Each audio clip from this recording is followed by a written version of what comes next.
कहानी। मेरठ उत्तर प्रदेश में 2025 में हुआ एक ऐसा हत्याकांड जिसने पूरे भारत को हिला कर रख दिया।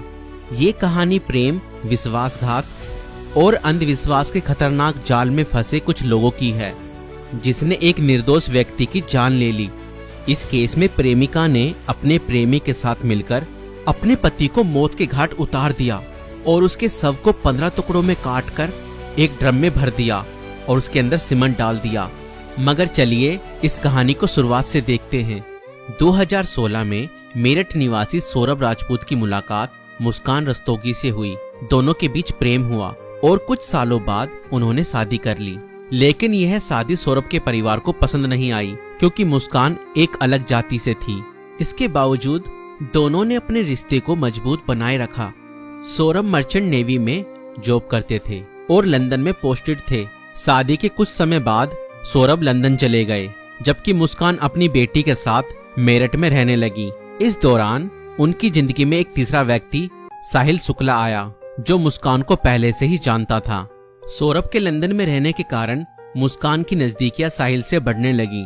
साहिल, जो पहले से ही मुस्कान को पसंद करता था, अब खुलकर उसके साथ वक्त बिताने लगा। मुस्कान ने उसे यह यकीन दिला दिया कि वह अपने पति के साथ खुश नहीं है और वह साहिल से सच्चा प्यार करती है। साहिल शुक्ला अंधविश्वासी प्रवृत्ति का था और आत्माओं, तंत्र मंत्र जैसी चीजों में विश्वास करता था। मुस्कान ने इस बात का फायदा उठाते हुए उसके लिए स्नैपचैट पर एक फर्जी अकाउंट बनाया, जिससे वह साहिल शुक्ला की मरी हुई मां के नाम से चैट करती थी। इस फर्जी अकाउंट से वह साहिल को यकीन दिलाने लगी कि उसकी मां की आत्मा मुस्कान को पसंद करती है और चाहती है कि वे दोनों साथ रहें। धीरे धीरे साहिल पूरी तरह से मुस्कान की बातों में फंस गया। मुस्कान ने उसे यह विश्वास दिलाया कि अगर वह उसके पति सौरभ को रास्ते से हटा दे तो वो दोनों एक साथ रह सकते हैं। साहिल अब पूरी तरह से मुस्कान के इशारों पर नाचने लगा था। मुस्कान और साहिल ने मिलकर सौरभ को मारने की साजिश रची। 4 मार्च 2025 को जब सौरभ लंदन से मेरठ अपनी पत्नी और बेटी से मिलने आया, तब मुस्कान ने सौरभ की फेवरेट सब्जी कोफ्तों में बेहोशी की दवाई मिलाकर खिला दी।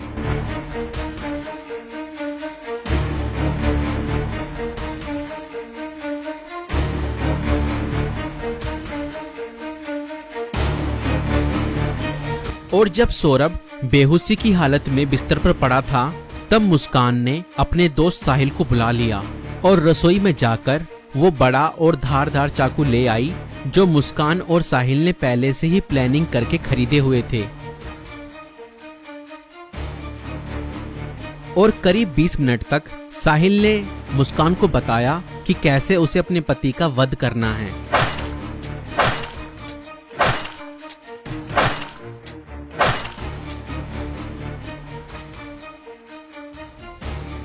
और फिर उसके बाद मुस्कान और साहिल ने सोते हुए सौरभ पर हमला किया और उसके हृदय पर 3 बार वार किए।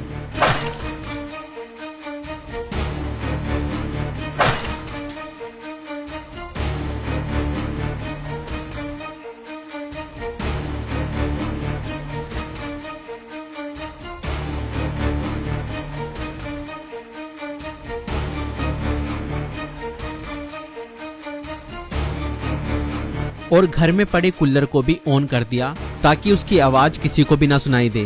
जब उन्होंने सौरभ को खत्म कर दिया, उसके बाद वह उसकी बॉडी को बाथरूम में ले गए।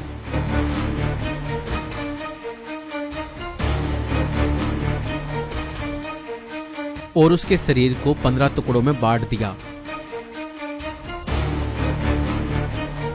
सौरभ को खत्म करने के बाद उन्हें इस बात की चिंता हुई कि अगर सब बरामद हो गया तो पुलिस उन तक जरूर पहुंच जाएगी। इसलिए उन्होंने सबको ठिकाने लगाने की योजना बनाई और मुस्कान बाजार जाकर एक प्लास्टिक का ड्रम खरीद लाई। और मुस्कान और साहिल ने सौरभ के शव के टुकड़ों को उस प्लास्टिक ड्रम में डाल दिया और ऊपर से सीमेंट भी डाल दिया ताकि उसकी बॉडी की स्मेल बाहर न जाए। और उसके बाद उन्होंने उस ड्रम को घर के एक कोने में रख दिया।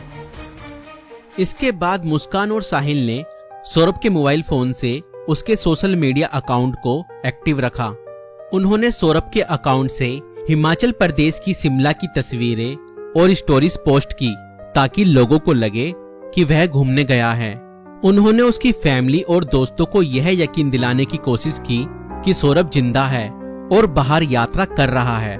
इस दौरान मुस्कान और साहिल खुद भी शिमला घूमने चले गए ताकि अगर कोई लोकेशन ट्रैक करे तो किसी को शक ना हो, लेकिन किसी भी अपराधी की तरह वह भी ज्यादा समय तक बच नहीं पाए। सौरभ के परिवार ने जब उससे संपर्क करने की कोशिश की और कोई जवाब नहीं मिला तो उन्हें शक हुआ। परिवार ने मेरठ पुलिस में गुमशुदा की रिपोर्ट दर्ज कराई।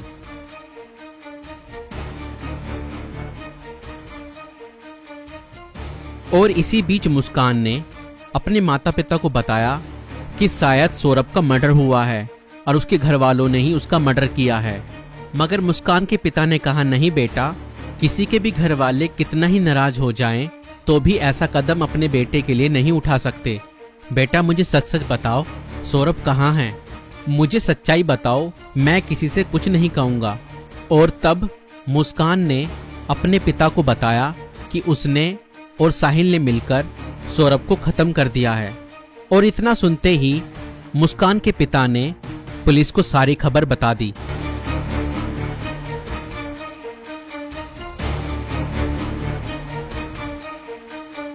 और पुलिस ने तुरंत मुस्कान और साहिल को गिरफ्तार किया और उस प्लास्टिक ड्रम को भी बरामद किया जिसमें सौरभ के शव के टुकड़े थे।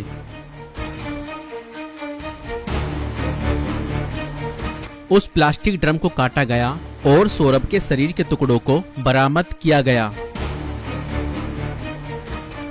इस खौफनाक हत्या मिस्ट्री का अंत पुलिस द्वारा हत्यारों की गिरफ्तारी के साथ हुआ।